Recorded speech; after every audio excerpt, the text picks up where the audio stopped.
정주영은 우리에게 성공의 아이콘으로 알려져 있다.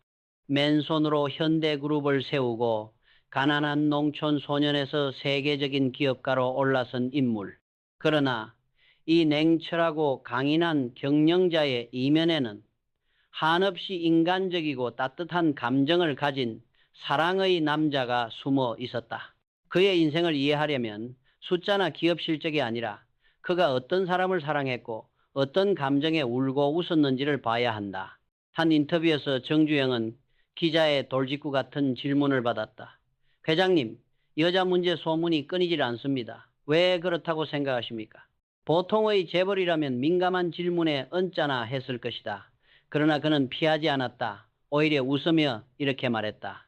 나는요, 마음에 쏙 드는 여자가 있으면 내 재산 다 줘도 하룻밤 자고 싶어요. 이 대답은 세간에 큰 충격을 주었다. 구두쇠로 알려졌던 사람이 사랑 앞에서는 그렇게 솔직할 수 있었기 때문이다. 하지만 이 한마디는 단순한 농담이 아니었다. 그가 얼마나 인간적인 사람이었는지를 보여주는 결정적 장면이었다. 성공을 위해 모든 것을 계산할 줄 알았던 사람조차도 감정 앞에서는 순수한 청년으로 돌아가는 것이다. 그의 말에는 욕망이 아닌 진심이 있었다. 사랑을 숨기지 않는 솔직함, 그리고 자신의 감정을 인정할 줄 아는 용기. 그건 그가 평생 사업에서도 보여준 태도와 닮아 있었다. 정주영은 사업에서도 언제나 정면 돌파를 택했다. 안 되면 되게 하라는 그의 신념은 단순히 근성과 근면함에서 나온 게 아니었다. 그는 자신이 진심으로 원하는 것을 향해 한 발자국도 물러서지 않는 사람이었다. 사랑이든 일상이든 그는 언제나 진심으로 부딪히는 남자였다. 그가 이렇게까지 솔직할 수 있었던 이유는 인생을 수십 번 넘어져도 결국 다시 일어선 사람만이 얻는 자신감 때문이었다. 그는 가난과 전쟁, 수많은 실패 속에서도 자신을 속이지 않았다. 그래서 사랑에서도 숨김이 없었다. 이런 인간적인 면모는 주변 사람들에게도 깊은 신뢰를 주었다. 직원들은 그를 말보다 행동으로 신뢰를 주는 사람이라 불렀고, 거래처들은 정 회장과의 약속은 계약서보다 믿을만하다고 말했다. 많은 이들이 오해한다. 성공한 사람은 감정이 차갑고 계산적이며 감성보다 이성이 앞선다고. 그러나 정주영은 그 반대였다. 오히려 그의 감정선은 누구보다 뜨거웠다. 그는 일도 사랑처럼 했고 사랑도 일처럼 책임졌다. 그가 보여준 리더십의 본질은 냉정한 판단력보다 인간적인 신뢰였다. 그의 인생을 돌이켜보면 그는 늘 사람과의 관계 속에서 진심을 다했다. 사랑도 우정도 비즈니스도 마음으로 시작했다. 그가 사람이 전부다라고 말했던 이유도 여기에 있다. 그런 정주영에게 있어 사랑은 단순한 감정이 아니라 삶의 에너지였다. 이 첫 번째 일화의 솔직한 고백은 결국 우리에게 질문을 던진다. 성공이란 감정을 숨기는 것인가? 아니면 감정조차 진심으로 표현할 수 있는 용기인가? 정주영은 후자였다. 그는 세상의 시선보다 자신의 마음을 따랐다. 그래서 수많은 사람들에게 비판받았지만 동시에 그 솔직함 때문에 사랑받았다. 냉정한 시대 속에서도 인간미를 잃지 않은 남자, 그가 바로 정주영이었다. 1973년 20살의 한 여성이 있었다. 연예인으로도 손색이 없을 만큼 아름다웠고 집안은 부유했으며 세상의 모든 시선을 받던 사람이었다. 그녀는 경비행기를 타고 부산에 여행을 갈 만큼 자유로웠고 인생이 늘 빛나리라 믿었다. 하지만 그 화려한 청춘의 한가운데서 운명처럼 한 남자를 만나게 된다. 그 남자의 이름은 정주영이었다. 그날 밤 길어진 파티가 끝나갈 무렵이었다. 막차를 놓칠까 불안에 뛰어가던 그녀 앞에 한 대의 검은 자동차가 멈춰 섰다. 창문이 내려가고 중후한 목소리가 들렸다. 밤이 늦었습니다. 집까지 모셔다 드리죠. 운전석에는 신사적인 미소를 지은 정주영 회장이 앉아 있었다. 당시 그의 나이 58세. 세상 모든 것을 이룬 거인이 20살의 젊은 여성에게 다가온 순간이었다.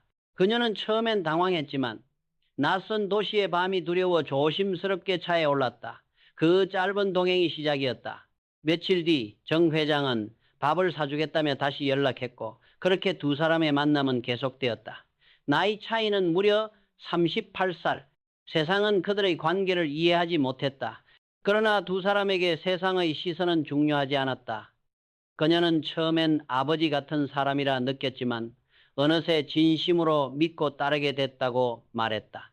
정주영은 단순히 부와 권력을 내세우는 사람이 아니었다. 그는 진심으로 다가갔다. 식사 자리에서도 외출할 때에도 상대의 눈을 맞추며 진심을 표현했다. 그 따뜻함에 젊은 그녀의 마음은 흔들렸다. 그렇게 두 사람은 비밀리에 관계를 이어갔고 결국 결혼에 이르렀다. 하지만 그 결혼에는 축복도 결혼식도 없었다. 사회가 허락하지 않은 사랑이었기 때문이다. 그녀는 자신이 내연녀였다는 사실을 훗날 TV에서 정 회장이 등장하는 모습을 보고 깨달았다고 했다. 그 후 40년 동안 그녀는 그의 그림자 속에 숨은 채 살아야 했다. 둘 사이에는 두 딸이 있었지만 아이들은 호적에도 오르지 못했다. 그녀는 여러 번 호적 문제를 꺼냈지만 정 회장은 대선 출마를 앞두고 지금은 안 된다. 사업이 우선이다라고 답했다. 그녀는 사랑받았지만 동시에 세상에서 지워진 존재였다. 그녀가 마지막으로 정 회장을 본 것은 그가 병상에 누웠을 때였다. 얼마 후 그는 세상을 떠났다. 그리고 꿈속에서 그녀는 그가 자신을 부르는 목소리를 들었다. 야, 그의 음성은 애틋했고 눈물이 날 만큼 그리움이 담겨 있었다. 그녀는 아이들을 위해 용기를 냈다. 정 회장이 세상을 떠난 뒤 친자 확인을 요청했다. 검사 결과 99% 일치 아이들은 분명히 정주영의 친자였다. 그녀는 이제야 아이들이 아버지를 찾았다고 울었다. 이 이야기는 단순한 스캔들이 아니다. 그것은 권력과 사랑이 충돌할 때 인간의 내면이 얼마나 복잡하게 흔들리는지를 보여주는 한편의 서사시다. 정주영에게 그 사랑은 젊은 여인과의 흥미로운 만남이 아니라 위대한 외로움의 증거였다. 세상은 그를 불굴의 사업가로 기억하지만 그 화려한 성공의 이면에는 늘 외로움이 있었다. 그 외로움을 메운 것이 바로 그녀였다. 이 이야기를 오늘의 시선으로 바라보면 중요한 질문이 떠오른다. 성공한 남성에게 감정의 자유는 허락되는가? 그녀에게 그리고 그에게 세상은 사랑할 권리를 쉽게 허락하지 않았다. 그러나 그들의 감정만큼은 진짜였다. 그녀는 결국 사랑을 증명했고 정주영은 죽어서도 그 이름을 불렀다. 그것은 세상의 윤리나 제도의 문제를 넘어 한 인간이 마지막까지 붙잡은 진심이었다. 사람들은 이 이야기를 비밀스러운 스캔들이라 부르지만 사실은 가장 인간적인 사랑 이야기였던 것이다. 정주영의 첫사랑은 화려하지 않았다. 권력도 부도 명예도 없던 시절, 오히려 세상에서 가장 순수하고 가장 가난했던 시절의 사랑이었다. 그가 17살이던 어느 여름, 강원도 통천이라는 작은 마을에 살던 소녀는 매일 새벽 니시면 잠에서 깼다. 그리고는 달려갔다. 목적지는 마을에서 가장 부유한 이장댁. 이유는 단 하나, 그 집의 맏딸을 보기 위해서였다. 그녀는 19살의 소녀였다. 하얀 얼굴, 단정한 옷차림, 그리고 조용한 미소. 마을 사람들은 그녀를 천사 같은 아가씨라고 불렀다. 정주영은 매일같이 그 집으로 신문을 읽으러 간다는 핑계를 댔다. 하지만 진짜 이유는 따로 있었다. 신문보다 더 보고 싶은 게 있었던 것이다. 그는 그녀를 마주칠 때마다 얼굴이 붉게 달아올랐고 손끝이 떨렸다. 신문을 건네주는 그녀의 손만 봐도 가슴이 두근거렸다. 소녀는 가난했다. 손에 쥔 것은 흙밖에 없었고 어깨엔 농사일의 피로가 늘 달라붙어 있었다. 하지만 그는 꿈을 꾸었다. 변호사가 되어 그녀 앞에 당당히 서겠다는 꿈이었다. 그는 그녀에게 멋진 사람이 되고 싶었다고 훗날 고백했다. 그러나 인생은 소년의 순수한 바람을 허락하지 않았다. 세월이 흘러 정주영은 고향을 떠나 서울로 향했다. 구두 닦기, 막노동, 자빌, 온갖 고생을 하며 하루하루를 버텼다. 그렇게 현대를 세우고 자동차 수리 공장에서 출발한 사업이 커질 무렵 그는 다시 통천을 찾았다. 첫사랑을 찾아가기 위해서였다. 그날 그는 새하얀 와이셔츠를 입고 번쩍이는 구두를 신고 들뜬 마음으로 그녀의 집을 향했다. 하지만 문을 열어준 사람은 그녀의 남편이었다. 그리고 그녀는 두 아이의 어머니가 되어 있었다. 순간 정주영의 세상은 무너졌다. 그녀는 여전히 아름다웠지만 이제 다른 사람의 아내였다. 그에게 남은 것은 그리움뿐이었다. 그 후 세월은 흘러 한반도는 남과 북으로 갈라졌다. 통천은 북한 땅이 되었다. 그날 이후 그는 그녀를 다시 볼 수 없었다. 하지만 마음속에는 늘 그녀가 있었다. 그가 80대가 되었을 때 여전히 그녀를 잊지 못했다. 그 사람을 꼭 다시 보고 싶다. 내 손으로 한 번만 잡아보고 싶다. 그는 북한의 최고 지도자에게까지 부탁했다. 그 여인을 찾아달라. 그는 그녀와 함께할 서울의 집을 70억 원을 들여 준비했다. 정원에는 장미를 심고 창문에는 하얀 커튼을 달았다. 그 사람과 함께 산책하며 여생을 보내고 싶다. 이 말에는 평생을 달려온 남자의 진심이 담겨 있었다. 하지만 운명은 또다시 잔인했다. 북한의 통보가 도착했을 때 그녀는 이미 2년 전에 세상을 떠났다는 소식이었다. 정주영은 한참 동안 말을 잇지 못했다. 그리고는 조용히 말했다. 그때 조금만 더 일찍 왔더라면 병을 고쳐줄 수 있었을 텐데. 그는 그날 이후 다시 북한을 찾지 않았다. 그녀를 향한 사랑은 그의 삶 전체에서 유일하게 성공하지 못한 일이었다. 하지만 바로 그 실패가 정주영이라는 거인의 인간적인 면모를 더욱 빛나게 했다. 그의 첫사랑 이야기는 단순한 로맨스가 아니다. 그것은 한 인간이 평생 동안 잊지 못한 순수한 감정에 대한 증거다. 그는 돈으로 세상을 움직였지만 마음만큼은 돈으로 살 수 없다는 사실을 알고 있었다.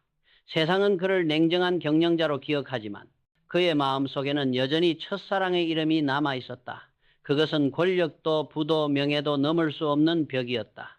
그 벽 앞에서 그는 한평생의 성공보다 더 깊은 슬픔을 느꼈다. 정주영에게 사랑은 결핍이자 원동력이었다. 그 결핍이 있었기에 그는 더 큰 꿈을 꾸었고 그 원동력이 있었기에 그는 누구보다 강했다. 하지만 그 결핍은 끝내 채워지지 않았다. 그의 생애 마지막 인터뷰에서 기자가 물었다. 회장님께 가장 아쉬운 일은 무엇입니까? 그는 미소를 지으며 대답했다. 그 사람 조금만 더 일찍 찾을 걸 그랬어요.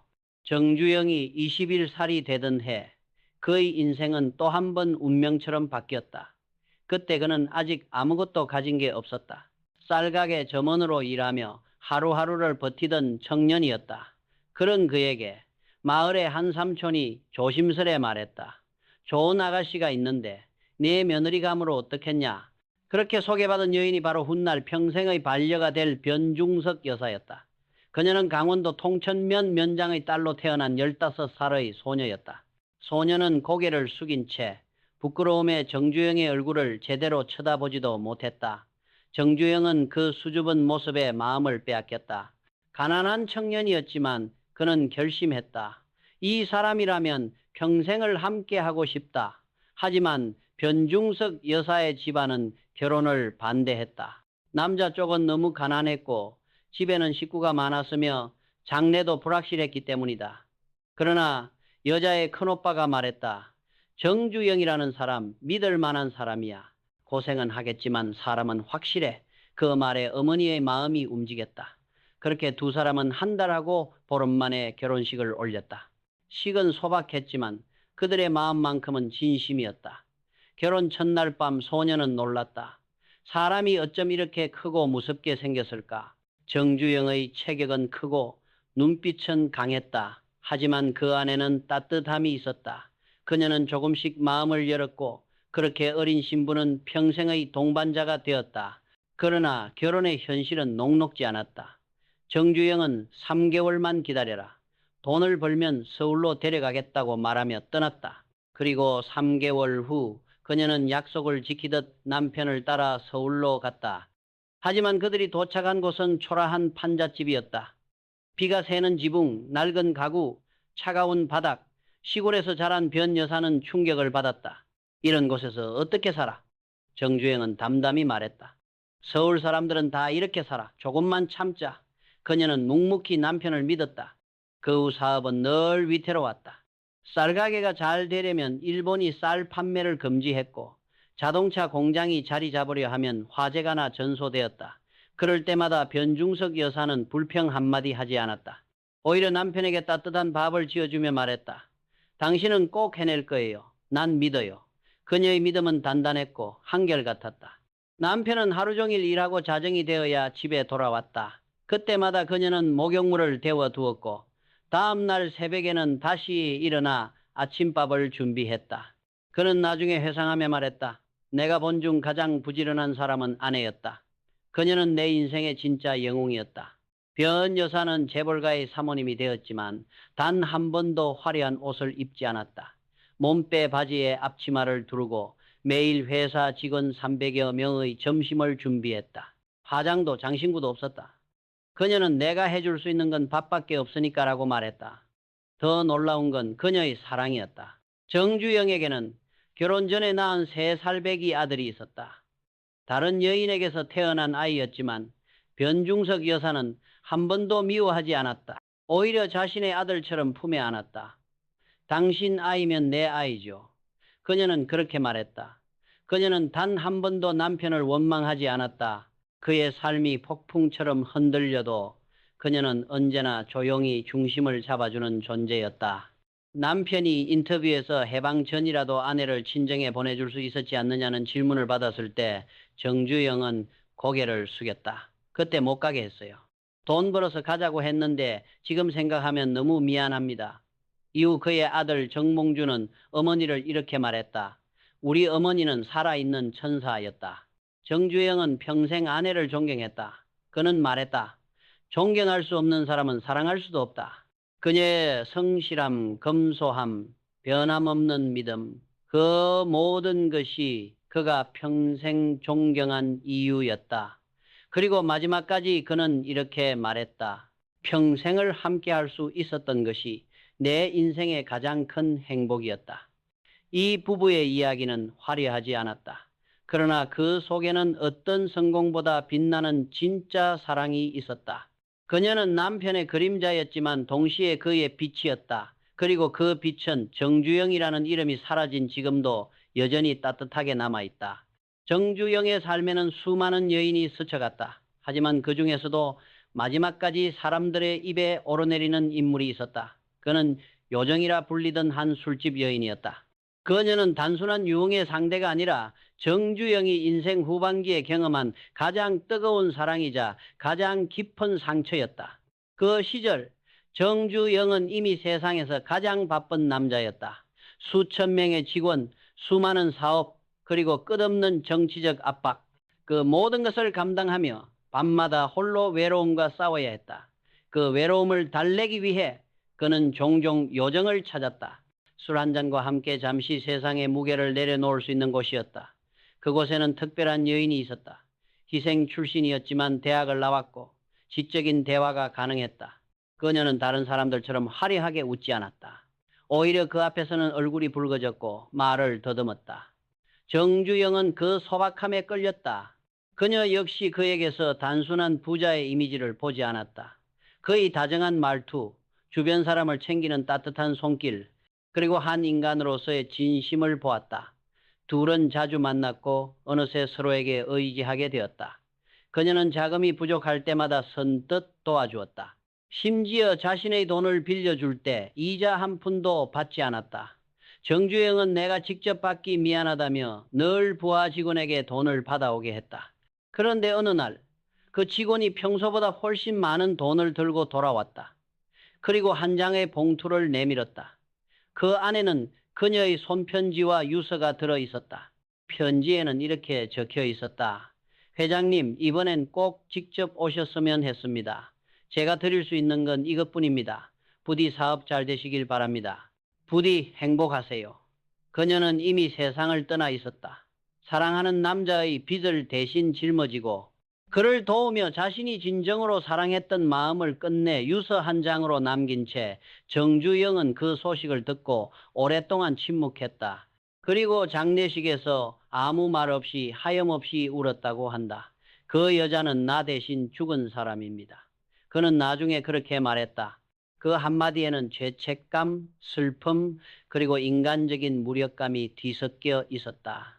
이 이야기는 단순히 비극적인 로맨스가 아니다.